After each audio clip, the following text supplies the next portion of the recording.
Friends, welcome back to my channel. ಎಲ್ಲರೂ ಹೇಗಿದ್ದೀರಾ? I hope ಎಲ್ಲರೂ ಚೆನ್ನಾಗಿದ್ದೀರಾ ಅಂತ ಅನ್ಕೊಳ್ತೀನಿ. ಹಾಗೆ ಇವತ್ತಿನ ಬ್ಲಾಗ್ನ ಶುರು ಮಾಡ್ತಾ ಇದ್ದೀನಿ. ಹಾಗೆ ಫ್ರೆಂಡ್ಸ್, ಇವಾಗ ಟಿಫನ್ ಮಾಡೋಣ ಅಂತ ಹೇಳಿ ಹುಳ್ಳಿ ಜಿಂಕ. ಈ ವೆದರ್ಗೆ ಫ್ರೆಂಡ್ಸ್, ಈ ಹುರುಳಿ ಕಾಳನ್ನ ಹಸಿಟ್ಟು ಮಾಡಿಸ್ಕೊಳ್ತೀವಲ್ಲ, ತುಂಬಾ ಚೆನ್ನಾಗಿರುತ್ತೆ. ಏನಕ್ಕಂತ ಹೇಳಿದ್ರೆ, ಇದು ಹುರುಳಿ ಕಾಳ್ದಲ್ವಾ, ಸ್ವಲ್ಪ ಈ ವೆದರ್ ಕೋಲ್ಡ್ ಆಗಿರುತ್ತೆ ಅಲ್ವಾ, ಈ ಹುರುಳಿ ಕಾಳು ಸ್ವಲ್ಪ ಹೀಟ್ ಆಗಿರೋದ್ರಿಂದ ಬಾಡಿಗೆ. ಸೊ ಈ ಹುರುಳಿ ಕಾಳ್ದು ಹಿಟ್ಟು ಮಾಡಿಸ್ಕೊಂಡ್ರೆ ಈ ಟೈಮ್ಗೆ ಈ ಒಚ್ಚಲ್ಗೆ ಮತ್ತೆ ಹುರುಳಿ ಕಾಳು, ಒಚ್ಚಲ್ಗೆ ಅಷ್ಟೇ ಅಲ್ಲ, ಅಕ್ಕಿ ರೊಟ್ಟಿ ಹಾಕೊಳ್ತೀವಲ್ಲ, ಅದಕ್ಕೂ ಕೂಡ ತುಂಬಾನೇ ಒಳ್ಳೆ ಕಾಂಬಿನೇಷನ್. ಸೊ ಹುಳ್ಳಿ ಜಿಂಕ ರೆಡಿ ಆಗ್ತಾ ಇದೆ ಇನ್ನೊಂದು ಸ್ವಲ್ಪ ಹೊತ್ತಿಗೆ. ಇವತ್ತು ಸ್ವಲ್ಪ ಚಿಂಟು ಆಕ್ಚುಲಿ ಕಾಲೇಜ್ ರಜಾ ಹಾಕಿದ್ದಾಳೆ, ಮತ್ತೆ ಹಸ್ಬೆಂಡ್ಗೂ ಇವತ್ತು ವೀಕ್ಲಿ ಆಫ್ ಇದೆ ಅವ್ರಿಗೂ ಕೂಡ. ಸೊ ಹಂಗಾಗಿ ಸ್ವಲ್ಪ ಟಿಫನ್ ಎಲ್ಲ ಲೇಟಾಗಿ ಮಾಡ್ತಾ ಇದ್ದೀನಿ. ಎಲ್ಲರೂ ಮನೇಲೇ ಇರೋದ್ರಿಂದ ಸ್ವಲ್ಪ ನಿಧಾನಕ್ಕೆ ಮಾಡ್ಕೊಂಡ್ರಾಯ್ತು ಅಂತ. ನಿಮಗೆ ಗೊತ್ತು, ಈ ಚಳಿಗೆ ಸ್ವಲ್ಪ ಎದ್ದು ಕೆಲಸ ಮಾಡೋದೇ ಕಷ್ಟ. ನನಗೆ ದಿನ ಬೇಗ ಹೇಳ್ಬೇಕು, ಅವ್ರು ಕಾಲೇಜ್ಗೆ ಹೋಗೋದ್ರಿಂದ ಬೇಗ ಎದ್ದು ಟಿಫನ್ ಮಾಡೋದು ಅದು ಇದು ಇದ್ದೇ ಇರುತ್ತೆ. ಬಟ್ ಇವತ್ತಾದ್ರೂ ಸ್ವಲ್ಪ ಹೊತ್ತು ಮಲ್ಗೋಣ ಅಂತ ಅಂದ್ಬಿಟ್ಟು ಇನ್ನೂ ಸ್ವಲ್ಪ ಲೇಟಾಗಿದ್ದೆ, ಹಾಗಾಗಿ ಟಿಫನ್ ಕೂಡ ಲೇಟಾಗಿ ಮಾಡ್ತಾ ಇದ್ದೀನಿ. ನೋಡ್ತಾ ಇರ್ಬೋದು, ಹುಳ್ಳಿ ಜಿಂಕ ರೆಡಿ ಆಗ್ತಾ ಇದೆ. ಇವಾಗ ನೀರೆಲ್ಲ ಚೆನ್ನಾಗಿ ಕುದೀತಾ ಇದೆ. ಸ್ವಲ್ಪ ಇದು ಯಾವ ಮೆಥಡಲ್ಲಿ ಬರುತ್ತೆ ಅಂತ ಹೇಳಿದ್ರೆ, ಉಪ್ಪಿಟ್ಟು ಮಾಡ್ತೀವಲ್ವಾ ಆ ಮೆಥಡಲ್ಲೇ ಬರುತ್ತೆ. ತುಂಬಾ ಸಿಂಪಲ್ಲು, ತುಂಬಾ ಈಸಿಯಾಗಿ ಆಗುತ್ತೆ. ಮನೇಲಿ ಏನೋ ತರಕಾರಿ ಇಲ್ದೇನೆ ಇದ್ದಾಗ ಇದನ್ನ ಈಸಿಯಾಗಿ ಮಾಡ್ಕೊಳ್ಬೋದು. ನಮ್ಮನೆಯವ್ರಿಗೂ ಸಖತ್ ಇಷ್ಟ. ನಮ್ಮನೆಯವ್ರಿಗೆ ಅಷ್ಟೇ ಅಲ್ಲ, ನಮ್ಮನೇಲಿ ಎಲ್ರಿಗೂ ಇಷ್ಟ ಫ್ರೆಂಡ್ಸ್. ಇದಕ್ಕೆ ನಾವು ತಿನ್ಬೇಕಾದ್ರೆ ಸ್ವಲ್ಪ ಎಣ್ಣೆ ಅಥವಾ ತುಪ್ಪ ಮೇಲ್ಗಡೆ ಹಾಕೊಂಡು ತಿಂದ್ರೆ ತುಂಬಾನೇ ಟೇಸ್ಟಿ ಆಗಿರುತ್ತೆ. ಅದರಲ್ಲೂ ಈ ವೆದರ್ಗೆ ಪಕ್ಕಾ ಸೂಟಬಲ್ ಅಂತ ಹೇಳ್ಬೋದು. ಹಾಗೆ ಫ್ರೆಂಡ್ಸ್, ನಾನು ಉಪ್ಪಿಟ್ಟು ಮಾಡೋ ಮೆಥಡಲ್ಲಿ ಅಂತ ಹೇಳ್ದೆ ಅಲ್ವಾ, ಸೊ ಅದೇ ರೀತಿ ಮಾಡ್ತಾಯಿದ್ದೀನಿ. ಅದಷ್ಟೆಲ್ಲೇ ಸ್ವಲ್ಪ ಟೈಲರ್ ಶಾಪ್ಗೂ ಹೋಗಬೇಕಿತ್ತು, ಬ್ಲೌಸ್ ಸ್ಟಿಚ್ಚಿಂಗ್ಗೆ ಮತ್ತು ಲೆಹೆಂಗಾ ಸ್ಟಿಚ್ಚಿಂಗ್ ಎಲ್ಲ ಕೊಡೋದಿದೆ. ಸೊ ಬ್ಲೌಸ್ ಸ್ಟಿಚ್ಚಿಂಗ್ಗೆ ನಾನು ಅವತ್ತು ಬಂಟು ಬರ್ಡೇ ಬರ್ತಿದೆ ಅಲ್ವಾ, ಅದಕ್ಕೆ ಸ್ಟಿಚ್ ಕೊಡಬೇಕು ಅಂತ ಅಂದ್ಕೊಂಡಿದ್ದೆ. ಬಟ್ ಆ ಬ್ಲೌಸ್ನ ನಾನು ಇನ್ನೂ ಕೊಡೋದಕ್ಕೆ ಆಗಿಲ್ಲ. ಬಟ್ ಫೈನಲಿ ನೇನು ಬರ್ಡೇ ಹತ್ರ ಬಂದೇ ಬಿಡುತ್ತೆ. ನಾನು ಕೊಡ್ತೀನೋ ಇಲ್ವೋ ನನಗೂ ಗೊತ್ತಿಲ್ಲ, ಯಾಕೋ ಅದ್ರ ಮೇಲೆ ಇಂಟ್ರೆಸ್ಟೇ ಹೋದಂಗೆ ಆಗ್ಬಿಟ್ಟಿದೆ ಇವಾಗ ನನಗೆ. ಒಂದು ಅವತ್ತು ತೊಗೊಂಡು ಹೋಗೋಣ ಅಂದ್ಬಿಟ್ಟು ತೆಗ್ದಿದ್ದಾಯಿತು, ಬಟ್ ತೊಗೊಂಡೇ ಹೋಗಿಲ್ಲ, ಹಂಗೆ ಇಟ್ಬಿಟ್ಟಿದ್ದೀನಿ. ಹಾಗೆ ಫ್ರೆಂಡ್ಸ್, ಈ ಡಿಸೈನು ಪೆನ್ನಿ ಪಾಸ್ತಾನ ನಾನು ಅಮೆಝಾನಿಂದ ಬೈ ಮಾಡಿದ್ದೀನಿ. ಇದು ಬಂದು 100% ಡ್ಯೂರಮ್ ವೀಟಿಂದ ಮಾಡಿರೋದು. No maida, zero cholesterol, free of trans fat, ಹಾಗೆ no artificial colours, flavour or preservatives, 100% vegetarian. So ನಾವು ತುಂಬಾ ಹೆಲ್ದಿ ಆಗಿರೋದ್ರಿಂದ ಈ ಒಂದು ಪಾಸ್ತಾನ ಯೂಸ್ ಮಾಡಿಕೊಂಡು ಪಾಸ್ತಾ ರೆಸಿಪಿನ ಮಕ್ಕಳಿಗೆ ದೊಡ್ಡವ್ರಿಗೆ ಎಲ್ರಿಗೂ ಮಾಡಿಕೊಡ್ಬೋದು. ಹಾಗೆ ಫ್ರೆಂಡ್ಸ್, ನೀವು ಏನಾದರೂ ಈ ಒಂದು ಪಾಸ್ತಾನ ಬೈ ಮಾಡಬೇಕು ಅಂತ ಇದ್ದರೆ, ನಾನು ಡಿಸ್ಕ್ರಿಪ್ಷನಲ್ಲಿ ಒಂದು ಪಾಸ್ತಾದ ಲಿಂಕ್ ಹಾಕಿರ್ತೀನಿ. ನೀವು ಆ ಲಿಂಕ್ನ ವಿಸಿಟ್ ಮಾಡಿ ನೀವು ಕೂಡ ಒಂದು ಪಾಸ್ತಾನ ಬೈ ಮಾಡ್ಬೋದು. ಹಾಗೆ ಫ್ರೆಂಡ್ಸ್, ಎಲ್ಲ ಕೆಲಸನೂ ಮುಗಿಸಿದಾಯಿತು, ಸ್ವಲ್ಪ ಹೊತ್ತು ರೆಸ್ಟ್ ಮಾಡಿದ್ದು ಆಯಿತು. ಸೊ ಫುಲ್ಲು ವೆದರ್ ಹೆಂಗಿದೆ ಅಂದರೆ, ಫುಲ್ ಚಳಿ ಮೋಡ ಥರ ಇದೆ. ಫುಲ್ ಮೋಡ ಕವಿದ ವಾತಾವರಣ. ನಾನು ಲೆಹೆಂಗಾ ಸ್ಟಿಚ್ ಕೊಡೋಕ್ಕೆ ಕಾಲನೇ ಕೂಡ ಬಂದಿರಲಿಲ್ಲ. ಸೊ ಇವತ್ತಾದರೂ ಕೊಟ್ಬರೋಣ ಅಂತ ಅಂದ್ಬಿಟ್ಟು ನಾನು ಹಸ್ಬೆಂಡ್ ಹೋಗ್ತಾ ಇದ್ವಿ ಇವಾಗ. ಜಸ್ಟ್ ನಾನು ಆ್ಯಕ್ಚುಲಿ ಒಂದು 3 ದಿನದಿಂದ ಮುಂಚೆನೇ ಕೊಡಬೇಕಿತ್ತು. ಹಾಗೆ ಶಿವಗೆ ಶಾಪಿಂಗ್ ಮಾಡ್ತಾ ಇದ್ವಲ್ಲ, ಅವತ್ತೇ ಕೊಟ್ಬಿಟ್ಟು ಬರೋಣ ಅಂತ ಅಂದ್ಬಿಟ್ಟು ತೊಗೊಂಡು ಹೋಗಿದ್ದು. ಅವನಿಗೆ ಶಾಪ್ ಮಾಡೋದು ಗೊತ್ತಲ್ಲ. ನಾನು ಯಾವಾಗಲೂ ಹೇಳ್ದಂಗೆ ನನ್ನ ತಮ್ಮನ ಶಾಪಿಂಗ್ ಬೇಗ ಮುಗಿಯಲ್ಲ. ಇದು ಇವಾಗಿಂದ ಅಂತಲ್ಲ ಫ್ರೆಂಡ್ಸ್, ಯಾವಾಗ್ಲೂ ಅಷ್ಟೇ, ಯಾವಾಗಲೂ ಲೇಟೇ ಆಗೋದು ಒಂದು. ಸೊ ಅದೇ ರೀತಿ ಅವತ್ತು ಕೂಡ ತುಂಬ ಲೇಟ್ ಆಗೋಯ್ತು, ಕೊಡೋದಕ್ಕಾಗಲೇ ಇಲ್ಲ. ಇವತ್ತಾದರೂ ಅಟ್ಲೀಸ್ಟ್ ಕೊಟ್ಬಿಟ್ಟು ಬರೋಣ ಅಂತ ಅಂದ್ಬಿಟ್ಟು ಹೊರಟಿದ್ದೀವಿ. ಆ್ಯಕ್ಚುಲಿ ಫ್ರೆಂಡ್ಸ್, ನಾವು ಬ್ಲೌಸ್ ಸ್ಟಿಚ್ ಮಾಡಿಸ್ತೀವಲ್ಲ, ಅಲ್ಲಿ ಲೆಹೆಂಗಾ ಸ್ಟಿಚ್ ಮಾಡೋದಿಲ್ಲ. ನೀವು ನೋಡಿರ್ಬೋದು, ರಮ್ಯನ ಮನೆ ಗೃಹ ಪ್ರವೇಶದಲ್ಲಿ ನಾನು ಚಿಂಟುಗೆ ಅಲ್ಲಿ ಲೆಹೆಂಗಾನ ಸ್ಟಿಚ್ ಮಾಡಿಸಿದ್ದೆ. ತುಂಬಾ ಚೆನ್ನಾಗಿ ಸ್ಟಿಚ್ ಮಾಡಿದರು. ಅದು ಅವಳು ಸ್ಟಿಚ್ ಮಾಡಿಸಿದ್ಮೇಲಂತೂ ತುಂಬ ಜನ ಕೇಳಿದರು ಎಲ್ಲಿ ಸ್ಟಿಚ್ ಮಾಡಿಸಿದ್ದು ಅಂತ. ಸುಮಾರು ಜನ ನಮ್ಮ ರಿಲೇಟಿವ್ಸು ಕೂಡ ಅಲ್ಲೇ ಹೋಗಿ ಲೆಹೆಂಗಾ ಎಲ್ಲ ಸ್ಟಿಚ್ ಮಾಡಿಸ್ಕೊಂಡಿದ್ರು. ಅವಳು ಫಿನಿಶಿಂಗ್ ಅಂತೂ ತುಂಬ ಚೆನ್ನಾಗಿ ಬಂದಿತ್ತು. ನೋಡಿರ್ಬೋದು ನೀವು, ರಮ್ಯನ ಮನೆ ಗೃಹ ಪ್ರವೇಶದಲ್ಲಿ ವೇರ್ ಮಾಡಿರೋದು.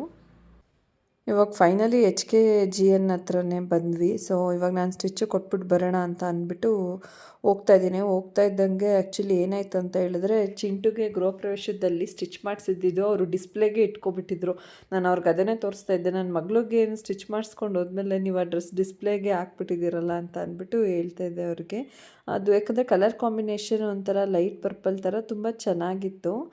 ಸೊ ಹಾಗಾಗಿ ಇವಾಗ ನಂದು ಸ್ಟಿಚ್ಚಿಂಗ್ಗೆ ಕೊಟ್ಬಿಡೋಣ, ಯಾವ ಥರ ಸ್ಟಿಚ್ ಮಾಡಬೇಕು ಏನು ಅಂತ ಹೇಳೋಣ ಅಂತ. ಆ್ಯಕ್ಚುಲಿ ಲೆಹೆಂಗಾ ಬಂದು ಸೆಮಿ ಸ್ಟಿಚ್ಡ್ ಇದು. ಅದಕ್ಕೆ ಅಂದ್ಕೊಳ್ತಾ ಇದ್ದೆ, ಇದು ಸೆಮಿ ಸ್ಟಿಚ್ ಅಲ್ವಾ, ಜೊತೆಗೆ ಎಕ್ಸ್ಟ್ರಾ ಕ್ಯಾನ್ ಏನಾದರೂ ನಾನು ಸ್ಟಿಚ್ ಮಾಡಿಸ್ಕೊಳ್ಳೋದಾ ಏನು ಅಂತ ಹೇಳ್ತಾ ಇದ್ದೆ. ಅವ್ರು ಅಂತ ಇದ್ರು ಕ್ಯಾನ್ ಎಲ್ಲ ಅದರಲ್ಲೇ ಬಂದಿದೆ, ಸೆಮಿ ಸ್ಟಿಚ್ ಇರೋದ್ರಿಂದ ಕ್ಯಾನ್ ಎಲ್ಲ ಬಂದಿದೆ, ನಿಮಗೂ ಓಡಾಡೋಕ್ಕೆ ಆಮೇಲೆ ಹೆವಿ ಆಗಿಬಿಡುತ್ತೆ, ಸಾಕು ಅಂತ ಅನಿಸುತ್ತೆ ಮೇಡಮ್, ಇಷ್ಟೇ ಇರಲಿ. ಏನಕ್ಕಂದರೆ ಕೆಳಗಡೆ ಅವ್ರು ಕೊಟ್ಟಿದ್ದರು ಕ್ಯಾನ್ ಎಲ್ಲ ತುಂಬ ಚೆನ್ನಾಗಿ, ಸೊ ಹಾಗಾಗಿ ಇಷ್ಟೇ ಸಾಕಾಗುತ್ತೆ ಬೇಡ ಅಂತ, ಅದಕ್ಕೆ ಹಿಡಿದು ನೋಡಿ ಒಂದ್ಸಲ ಅಂತ ಅಂದ್ಬಿಟ್ಟು ಹೇಳ್ತಾಯಿದ್ರು. ಸೊ ನಾನು ಅದನ್ನು ಹಿಡಿದ್ಬಿಟ್ಟು ಒಂದ್ಸಲ ನೋಡ್ತಾ ಇದ್ದೆ. ಅದು ನೋಡಿದಾಗ ನಂಗೆ ಹಂಗೆ ಅನಿಸ್ತು, ಏನಕ್ಕಂದರೆ ಸ್ವಲ್ಪ ಹೆವಿ ಅಂತ ಅನ್ನಿಸ್ತಾ ಇತ್ತು. ಹಾಗಾಗಿ ಏನಕ್ಕಂದರೆ ಕೆಳಗಡೆ ಫ್ರಿಲ್ ಬರುತ್ತೆ ಅಲ್ವಾ, ಆ ಜಾಗದಲ್ಲಿ ಆಲ್ರೆಡಿ ಕ್ಯಾನ್ನ ಸೆಮಿ ಸ್ಟಿಚ್ ಆಗಿರೋದ್ರಿಂದ ಅಲ್ಲೇ ಕ್ಯಾನ್ ಸ್ಟಿಚ್ ಮಾಡಿದ್ದಾರೆ. ಎಕ್ಸ್ಟ್ರಾ ಒಂದು ನಾವು ಕ್ಯಾನ್ನ ಫ್ರೆಂಡ್ ಸ್ಟಿಚ್ ಮಾಡಿ ಇಟ್ಕೊಂಡಿದ್ರೆ ಏನು ಉಪಯೋಗ ಅಂತ ಹೇಳಿದ್ರೆ, ಕೆಲವೊಂದು ಲೆಹೆಂಗಾಗಳಿಗೆ ಜಾಸ್ತಿ ಫ್ರಿಲ್ಲೇ ಇರಲ್ಲ ಅಲ್ವಾ, ಸೊ ತುಂಬ ಬ್ರಾಡಾಗಿ ಕಾಣಿಸುತ್ತೆ ಕೆಳಗಡೆ ಅಂತ ಅಂದ್ಬಿಟ್ಟು ಕ್ಯಾನ್ನ ಸ್ಟಿಚ್ ಮಾಡಿಸ್ಕೊಳ್ಳೋದು. ಇದಕ್ಕೆ ಅದರಲ್ಲೇ ಇರೋದ್ರಿಂದ ಅವರು ಬೇಡ ಅಂತ ಸಜೆಸ್ಟ್ ಮಾಡಿದ್ರು. ನಾನು ಹಾಗಿದ್ರೆ ಬೇಡ ಬಿಡಿ, ಹಾಗೆ ಸ್ಟಿಚ್ ಮಾಡಿ ಅಂತ ಹೇಳಿದೆ. ಆ್ಯಕ್ಚುಲಿ ನಾನು ಚಿಂಟುಗೆ ಲೆಹೆಂಗಾ ಸ್ಟಿಚ್ ಮಾಡಿಸ್ದೆ ಅಂತ ಹೇಳಿದೆ ಅಲ್ವಾ, ಅವಳಿಗೂ ಕೂಡ ನಾನು ಕ್ಯಾನ್ ಸಪ್ರೇಟ್ನ ಸ್ಟಿಚ್ ಮಾಡಿಸಿ ಇಟ್ಕೊಂಡಿದ್ದೀನಿ. ಅದೇ ಕ್ಯಾನ್ ಸಪ್ರೇಟ್ ಇದ್ದರೆ ಮಾತ್ರ ತುಂಬಾ ಬೆನಿಫಿಟ್ ಒಟ್ಟಿನಲ್ಲಿ ನಮಗೆ, ತುಂಬ ಬ್ರಾಡಾಗಿ ಕಾಣಿಸುತ್ತೆ, ಬಟ್ ಇದು ಹೆವಿ ಇದೆ. ಹಾಗೆ ಅವರು ಬ್ಲೌಸು ತೋರಿಸ್ತಾ ಇದ್ರು, ಲೆಂತ್ ನೆಕ್ದೆಲ್ಲ ಎಷ್ಟು ಬೇಕು ಏನು ಎತ್ತ ಅಂತ ಅಂದ್ಬಿಟ್ಟು, ವರ್ಕೆಲ್ಲ ಬಂದಿದೆ ಅಲ್ವಾ.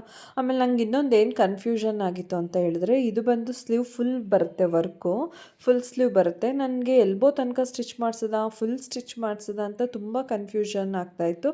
ಸೊ ಆಮೇಲೆ ನಾನು ಯೋಚನೆ ಮಾಡಿದೆ ಫುಲ್ಲೇ ಮಾಡಿಸೋಣ ಅಂತ. ಏನಕ್ಕೆ ಅಂತ ಹೇಳಿದ್ರೆ ಅದು ತುಂಬ ಒಂಥರ ಸ್ಟೋನ್ ವರ್ಕ್ ಥರ ಫುಲ್ ಸ್ಲೀವ್ವರೆಗೂ ಬಂದಿದೆ. ಸೊ ಹಾಗಾಗಿ ನಂಗೆ ಸ್ವಲ್ಪ ಹೊತ್ತು ಕನ್ಫ್ಯೂಷನ್ ಆಗ್ತಾಯಿತ್ತು, ಏನು ಮಾಡೋದು, ಆಫ್ ಸ್ಲೀವ್ ಎಲ್ಬೋ ತನಕ ಸ್ಟಿಚ್ ಮಾಡಿಸೋದಾ ಫುಲ್ ಸ್ಲೀವ್ ಸ್ಟಿಚ್ ಮಾಡಿಸೋದಾ ಅಂತೆಲ್ಲ ಹೇಳ್ಬಿಟ್ಟು. ಆಮೇಲೆ ಸುಮಾರು ನಾನು ಒಂದೆರಡು ರಿಸೆಪ್ಷನ್ಗೆ ಲೆಹೆಂಗಾ ಎಲ್ಲ ವೇರ್ ಮಾಡಿರ್ತಾರಲ್ವ, ಸೊ ಅದರಲ್ಲೆಲ್ಲ ಇತ್ತೀಚೆಗೆ ಬರ್ತಿರೋದೆಲ್ಲ ಆಲ್ಮೋಸ್ಟ್ ಫುಲ್ ಸ್ಲೀವ್ಸ್ದೇ ಇರುತ್ತೆ, ಕೆಲವೊಂದು ಎಲ್ಬೋ ತನಕ ಇರುತ್ತೆ, ಮತ್ತು ಅದಷ್ಟೇ ಅಲ್ಲದೆ ಇದರಲ್ಲಿ ಫುಲ್ಲು ವರ್ಕ್ ಬಂದಿದೆ.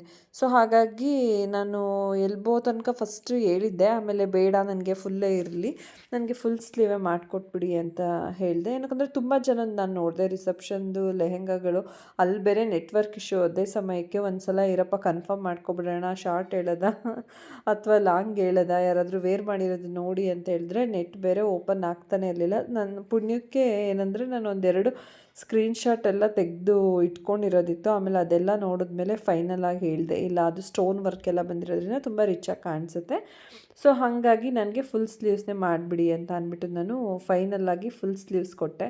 ಹಾಗೆ ಮೆಷರ್ಮೆಂಟ್ ಕೊಟ್ಬಿಟ್ಟು ಸ್ಟಿಚಿಗೆ ಕೊಟ್ಟಿದ್ದಾಯಿತು. ಅವ್ರಿಗೆ ಅದೇ ಹೇಳ್ತಾ ಇದ್ದೆ, ಲೆಹೆಂಗಾ ಲಾಸ್ಟ್ ಟೈಮ್ ನನ್ನ ಮಗಳಿಗಂತೂ ತುಂಬ ಚೆನ್ನಾಗಿ ಸ್ಟಿಚ್ ಮಾಡಿಕೊಟ್ಟಿದ್ದೀರ, ನಮಗೂ ಹಂಗೆ ನೀಟಾಗಿ ಸ್ಟಿಚ್ ಮಾಡಿಕೊಡಿ ಅಂತ ಹೇಳ್ತಾಯಿದ್ದೆ. ಸೊ ಅವ್ರು ಮೆಷರ್ಮೆಂಟ್ ತೊಗೋತಾಯಿದ್ರು. ಫ್ರೆಂಡ್ಸ್, ಮೈನಾ ಬಜಾರ್ಗೆ ಹೋಗಿದ್ದು ಬಂದಿದ್ದಾಯ್ತು, ಲೆಹೆಂಗಾ ಎಲ್ಲ ಕೊಟ್ಬಿಟ್ಟು ಸ್ಟಿಚ್ಗೆ. ಸೊ ಲೇಟೇ ಆಗೋಯ್ತು ನಾನು ಕೊಡೋದು, ಸ್ವಲ್ಪ ಬೇಗನೆ ಕೊಡಬೇಕು ಅಂತ ಅಂದ್ಕೊಂಡಿದ್ದೆ. ಅಲ್ಲಿಂದ ಬರ್ತಾ ಸ್ವಲ್ಪ ತರಕಾರಿ ಎಲ್ಲ ಖಾಲಿಯಾಗಿತ್ತು ಮನೆಗೆ, ಸೊ ತರಕಾರಿ ಎಲ್ಲ ತಗೊಂಡು ಬಂದ್ವಿ. ಇವಾಗ ಟೀ ಮಾಡ್ಲಿಕ್ಕೆ ಇಟ್ಟಿದ್ದೀನಿ, ಈವ್ನಿಂಗ್ ಟೈಮ್ ಆಗಿರೋದ್ರಿಂದ ಟೀ ಇನ್ನೂ ಆಗಿಲ್ಲ. ಹಾಗೆ ಜೊತೆಗೆ ಇವಾಗ ನಾನ್ ವೆಜ್ ಮಾಡೋಣ ಅಂತ ಅನ್ಕೊಂಡಿದ್ದೀನಿ ಈವ್ನಿಂಗ್ ಊಟಕ್ಕೆ. ಅದಂದ್ರೆ ಇವತ್ತು ಹಸ್ಬೆಂಡ್ಗೆ ವೀಕ್ಲಿ ಆಫ್ ಇರೋದ್ರಿಂದ ಅವರು ಬೆಳಿಗ್ಗೆಯಿಂದ ಮನೇಲೆ ಫ್ರೀ ಆಗಿದ್ರು. ಸೊ ಏನಾದರೂ ನಾನ್ ವೆಜ್ ಮಾಡಲೇಬೇಕಲ್ಲ ಫ್ರೆಂಡ್ಸ್, ಮನೇಲಿ ಇದ್ದಾರೆ ಅಂತ ಅಂದರೆ ಏನಂತ ಹೇಳಿದ್ರೆ ಏನಾದರೂ ನಾನ್ ವೆಜ್ ಏನಾದರೂ ಮಾಡಿದ್ರೇನೆ ಅವ್ರಿಗೆ ರಜಾ ಅಂತ ಫೀಲ್ ಆಗೋದು. ಬಟ್ ಇವತ್ತೆಲ್ಲ ಏನು ಮಾಡಲೇ ಇಲ್ಲ, ಸಾಂಬಾರಿತ್ತು ಮತ್ತು ಬೆಳಿಗ್ಗೆ ಹುಳಿ ಜಿಂಕ ರೊಟ್ಟಿ ಅದು ಇದು ಅಂತ ಮಾಡಿದ್ದಾಯಿತು. ಅಟ್ಲೀಸ್ಟ್ ಇವಾಗಾದರೂ ಏನಾದರೂ ಮಾಡೋಣ ಅಂತ ಅಂದ್ಕೊಂಡಿದ್ದೀನಿ. ಅದಷ್ಟೇ ಅಲ್ಲದೆ ಜೀವಿತ್ಗೆ ನೋಡ್ಲಿಕ್ಕೆ ಹೋಗ್ಬೇಕು. ಜೀವಿತ್ ನಾಳೆ ಪೇರೆಂಟ್ಸ್ ಟೀಚರ್ಸ್ ಮೀಟಿಂಗ್ ಇದೆ, ಸೊ ಅವನ್ನ ಮೀಟ್ ಮಾಡೋದು ಕೂಡ ಹೋಗ್ತಾ ಇದ್ವಿ. ಅವನಿಗೂ ಏನಾದರೂ ಮಾಡ್ಕೊಂಡು ತೊಗೊಂಡು ಹೋಗೋದಿದೆ ಬೆಳಿಗ್ಗೆಗೆ. ಸೊ ಹಂಗಾಗಿ ಇವಾಗ ಏನಾದರೂ ಲೈಟಾಗಿ ಮಾಡ್ಕೊಳ್ಳೋಣ ಅಂತ ಅಂದ್ಕೊಳ್ತಾ ಇದ್ದೀನಿ. ನೋಡೋಣ ಏನು ಮಾಡ್ತೀನಿ, ಗ್ರೇವಿ ಚಪಾತಿ ಏನಾದರೂ ಮಾಡೋದಾ ಅಥವಾ ರೈಸ್ ಏನಾದರೂ ಮಾಡೋದಾ, ಇನ್ನು ಫೈನಲ್ ಆಗಿ ಏನು ಮಾಡ್ತೀನಿ ಅಂತ ಯೋಚನೆ ಮಾಡಿಲ್ಲ. ಬಟ್ ಇವಾಗ ಚಿಕನ್ ಅಂತೂ ಮಾಡ್ತೀನಿ. ಅಪ್ಪ ಮಗಳದ್ದು ಫೈನಲ್ಲು ಏನು ಮಾಡಬೇಕು ಅಂತ ನಂದು ಫೈನಲ್ ಇರೋದಿಲ್ಲ. ನಾನು ಯೋಚನೆ ಮಾಡ್ತಾ ಇರ್ತೀನಿ, ಇವ್ರಿಬ್ರಿಗೆ ಸ್ಯಾಟಿಸ್ಫ್ಯಾಕ್ಷನ್ ಮಾಡಿಸಿದ್ರೆ ಸಾಕಪ್ಪ ಅಂತ ನನ್ಗೆ ಅನ್ನಿಸ್ತಾ ಇರುತ್ತೆ. ಏನಕ್ಕಂದ್ರೆ ಅಪ್ಪ ಒಂದು ಕೇಳಿರ್ತಾರೆ, ಮಗಳು ಒಂದು ಕೇಳಿರ್ತಾರೆ. ಅದಕ್ಕೆ ಫೈನಲ್ ಆಗಿ ಇಬ್ರು ಏನು ಕೇಳ್ತಾರೆ ಅಂತ ಕೇಳ್ಬಿಟ್ಟು ಆಮೇಲೆ ಮಾಡೋಣ ಅಂತ.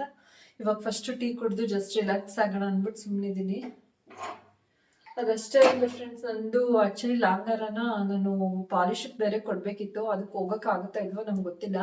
ಏನಾಗ್ಬಿಟ್ಟಿದೆ ಅಂತ ಹೇಳಿದ್ರೆ, ನಂದು ಆ್ಯಕ್ಚುಲಿ ಇವಾಗ ಗೋಲ್ಡ್ದು ಪಾಲಿಶ್ ಇದೆ, ಒಂಥರ ರೆಡ್ ಪಾಲಿಶ್ ಥರ ಇದೆ. ನಂದು ಹಾರ ಬಂದು ರೆಡ್ ಪಾಲಿಶ್ ಥರ ಇದೆ, ನನಗೆ ಬ್ಲ್ಯಾಕ್ ಪಾಲಿಶ್ ಬೇಕು. ಆ್ಯಕ್ಚುಲಿ ಏನಕ್ಕೆ ಅಂತ ಹೇಳಿದ್ರೆ, ನಂದು ನೆಕ್ಲೆಸ್ ಬಂದು ಬ್ಲ್ಯಾಕ್ ಪಾಲಿಶ್ ಇದೆ ಅಲ್ವಾ, ಸೊ ಆ ಬ್ಲ್ಯಾಕ್ ಪಾಲಿಶ್ ಇರೋದ್ರಿಂದ ಅದಕ್ಕೆ ಮ್ಯಾಚ್ ಆಗಲ್ಲ ಹಾರ ಅಂತ ಅಂದ್ಬಿಟ್ಟು ಇವಾಗ ಅದನ್ನ ಬೇರೆ ಪಾಲಿಶ್ ಹಾಕ್ಸಕ್ಕೆ ಹೋಗೋಣ ಅಂತ ಅಂದ್ಕೊಂಡಿದ್ವಿ. ಇಲ್ಲ, ಬೆಳಿಗ್ಗೆಯಿಂದ ಏನಕ್ಕೂ ಇವತ್ತು ತೆಗೆದೇ ಬಿಟ್ಟಿದ್ದಾರೆ. ನಾನು ನೋಡ್ತಾಯಿದ್ದೆ ಯಾವಾಗ ಬರುತ್ತೆ ಅಂತ ವೆಯ್ಟ್ ಮಾಡ್ತಾ ಇದ್ದೀನಿ, ಬಟ್ ಇನ್ನೂ ಬರೋ ಥರ ಕಾಣಿಸ್ತಾನೆ ಇಲ್ಲ. ಹಾಗೆ ಫ್ರೆಂಡ್ಸ್, ಈ ಒಂದು ಪುಟ್ಟು ವ್ಲಾಗ್ನ ನಾನು ಇಲ್ಲಿಗೆ ಎಂಡ್ ಮಾಡ್ತಾ ಇದ್ದೀನಿ. ಇವತ್ತಿನ ವ್ಲಾಗ್ ನಿಮ್ಗೆ ಏನಾದರೂ ಇಷ್ಟ ಆಗಿದ್ರೆ ದಯವಿಟ್ಟು ಲೈಕ್ ಮಾಡೋದನ್ನು ಮರಿಬೇಡಿ ಫ್ರೆಂಡ್ಸ್. ಹಾಗೆ ಇನ್ನೂ ಯಾರಾದರೂ ಸಬ್ಸ್ಕ್ರೈಬ್ ಆಗದೇ ಇದ್ದರೆ ಸಬ್ಸ್ಕ್ರೈಬ್ ಮಾಡ್ಕೊಳ್ಳೋದನ್ನು ಮರಿಬೇಡಿ. ಮತ್ತು ನೆಕ್ಸ್ಟ್ ವಿಡಿಯೋದಲ್ಲಿ ಸಿಗೋಣ. ಓಕೆ, ಬಾಯ್.